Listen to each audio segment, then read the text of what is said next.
And tonight, the Louisville community is honoring the victims of the Old National Bank shooting, as we are seeing for the first time how Metro Police responded in those videos. Hello, everybody, and thanks for joining us on the Night Team. I'm Doug Proffitt. Also, just in within the last 20 minutes, the family of the shooter of Connor Sturgeon has released a statement saying, quote, and this is the entire statement we're reading tonight, "No words can express our sorrow, anguish, and horror at the unthinkable harm our son Connor inflicted on innocent people, their families, and the entire Louisville community.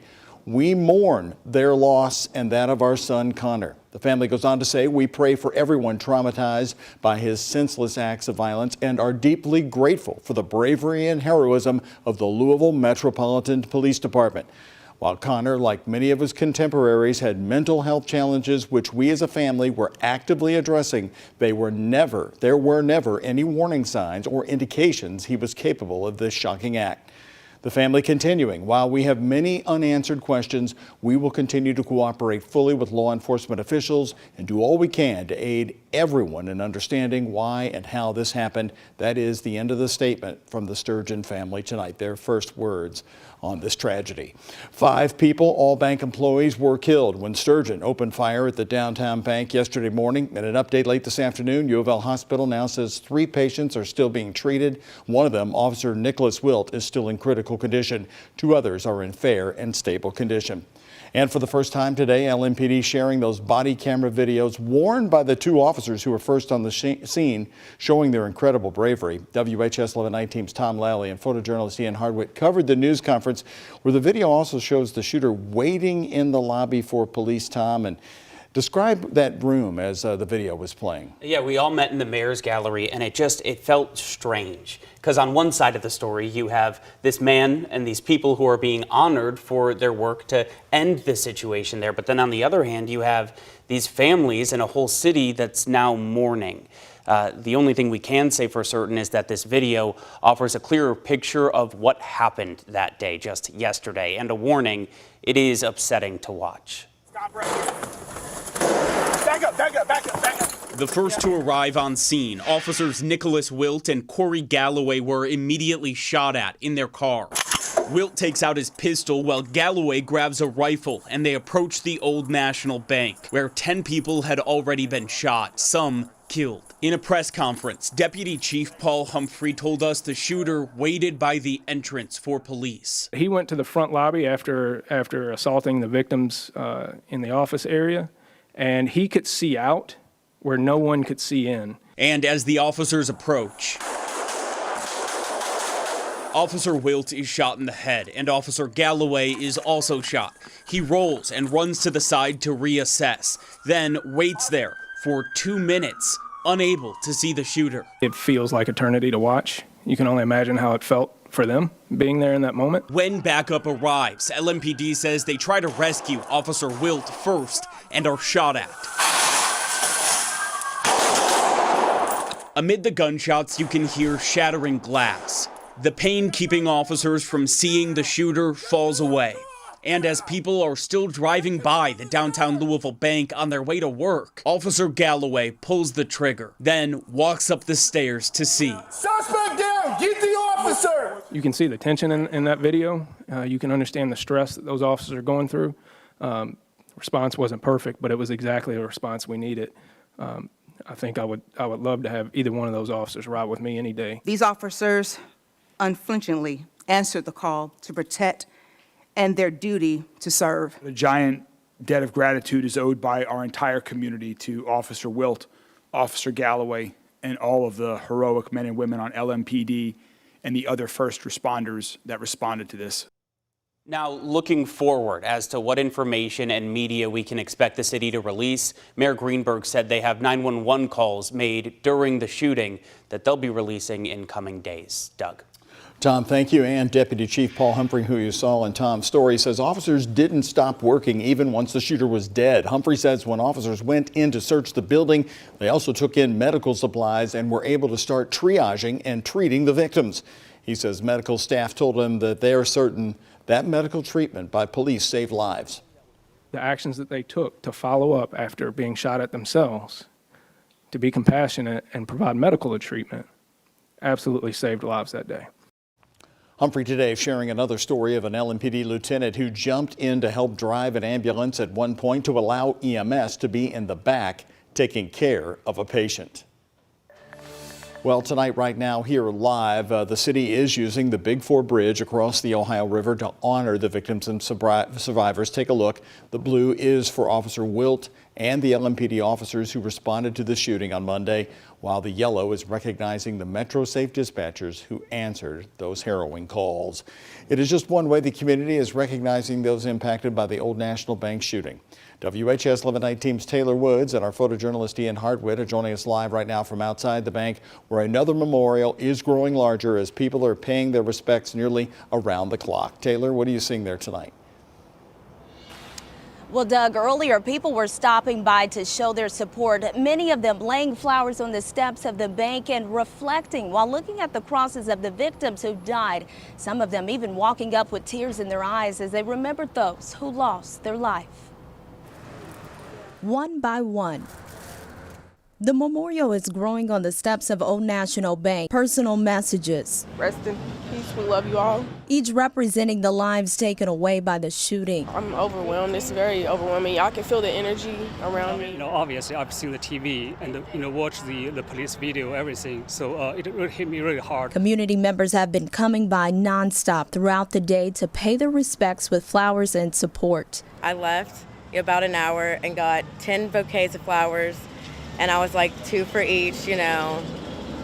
I just felt if that's the littlest thing I can do, you know. Some of them stopping by to take pictures and sign their names with messages for each victim lost. I think about the families really and what they're going through, how hurt they must be. I can't imagine what they're going through and how they're feeling. It's been one day since the tragic incident, and Savannah remembers it all too well. She and her colleagues were in lockdown in the area at the Traeger Institute. We didn't know what was going on exactly. Then we look outside, our doors are locked, we just hear sirens going by, and we knew something was going bad. Her mind was racing, and all she could think about is if she knew anyone in the bank. What's going on?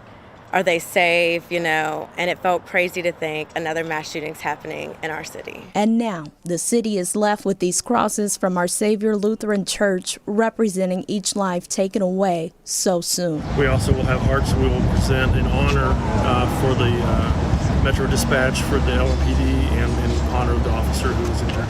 But community members are coming together in a time of need, hoping for better times. I just want things to get better as a community. And those community members who stopped by today say they're very familiar with this area, but now when they walk by or drive by this building, all they can think about are those innocent lives that were taken away. Reporting live in downtown Louisville, I'm Taylor Woods for the WHAS 11 Night Team on your side.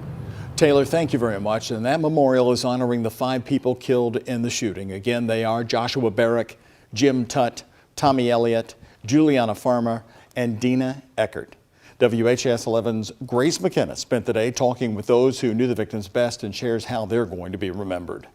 Tommy Elliott, 63, and Old National exec, one of the first names we learned, remembered by a governor grieving. Tommy Elliott helped me build my law career, helped me become governor, gave me advice on being a good dad.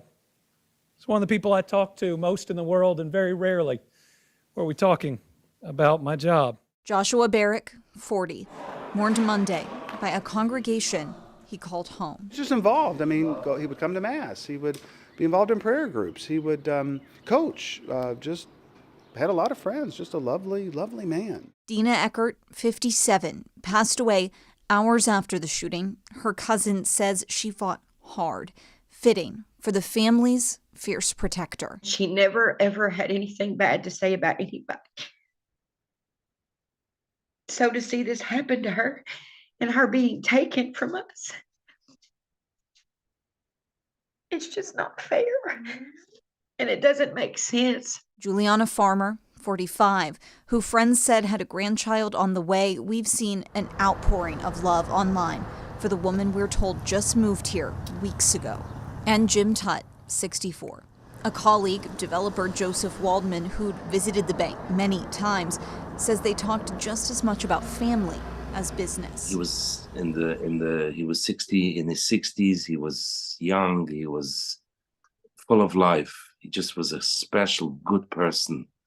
And to see something like this happen is just breaks my heart. He wants to rename the road to this Southwest Jefferson County development, honoring Jim's work and life and the path forward for Louisville, a city mourning and missing these 5 souls. In Louisville, Grace McKenna, WHAS 11 Night Team, on your side.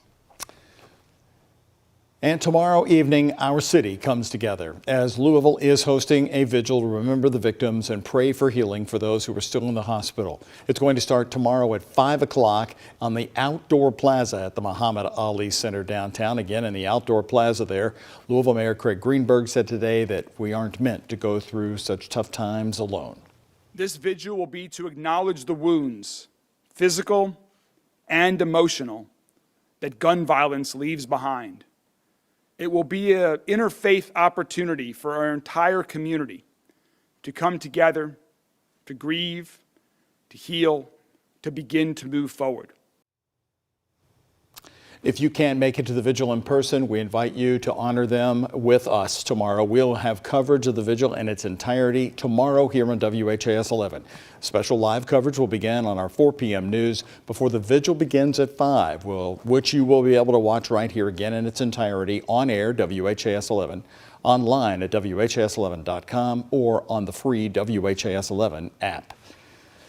Today, police also revealing new information about the shooter. Mayor Craig Greenberg confirmed the 25-year-old Connor Sturgeon was a current employee at Old National Bank, despite some national reports that he had been fired or was on the way to being fired. Police said he illegally purchased an AR-15 at a gun store in Louisville 6 days before the shooting, purchased it on April 4th, a week ago. Congressman Morgan McGarvey said he left a note and told at least one person he was suicidal and contemplating harm. Addressing the search at his home today, police say they did collect evidence. We have executed a search warrant on his residence, and we have recovered items. And we cannot get into specific details on what we recover at this time because, again, the investigation is ongoing. Investigators say they're still searching for a motive in the mass shooting. LMPD and the FBI working together to investigate this shooting. The FBI has set up a special website for any tips, photos, or videos that you can provide. Just go to fbi.gov/bank shooting or call 574 LMPD with your information.